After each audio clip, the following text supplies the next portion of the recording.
Nowadays, taking a photograph is as easy as whipping out your cell phone. Technology has come a long way, and pretty much anyone can take a digital photo of anything they want. But does that necessarily make it a good photo? And what if you want to take a picture of something that's moving or maybe shy of people, like a bird or a deer? Nature and wildlife photography can be a fun way to document the activity on your property, not only for your personal enjoyment, but also as a way to take an inventory of the critters that use your land for food, shelter, raising young, or just as passage from one place to another. Knowing what is on your property can also help you determine how to manage your property. So let's start with some photography basics, like how to avoid bad photos.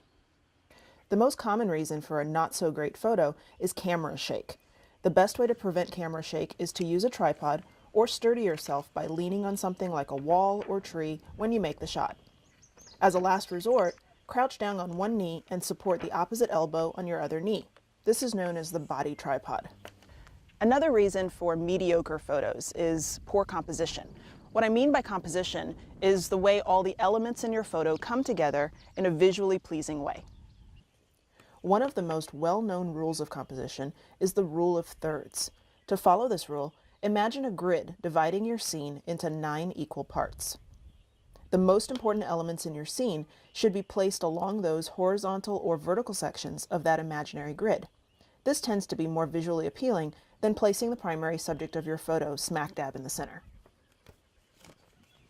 Have you ever had photos turn out too bright or too dark? Or maybe the image is washed out because of the camera flash.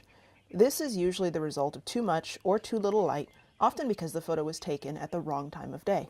Now, I'm not saying don't take a picture between 10 a.m. and 2 p.m. when the sun is really bright and high in the sky, nor am I saying don't take a picture at nighttime when you may have to use the flash on your camera.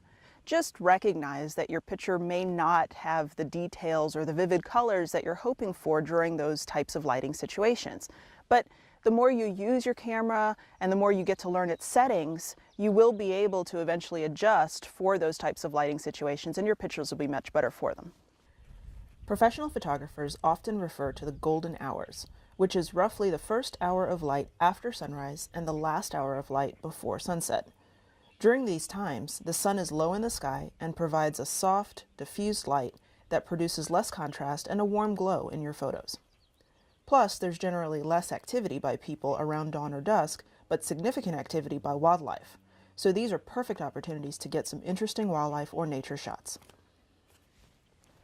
Finally, one of the easiest ways to improve the impact of your photograph is simply to move closer to what it is you're trying to take a picture of. However, with wildlife photography, that's not always that easy. That's when a zoom or telephoto lens comes in handy. Zoom lenses allow you to magnify your image without getting too close and scaring it off. For amateur wildlife photography, a zoom lens up to a 300mm range is usually sufficient. Even if you're taking photos with a point-and-shoot digital camera or smartphone that cannot switch out lenses, you can still get a decent photo with a little practice and a lot of patience.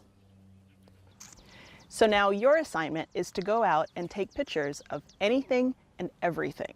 Don't worry about getting the perfect shot. Just make sure you're having fun.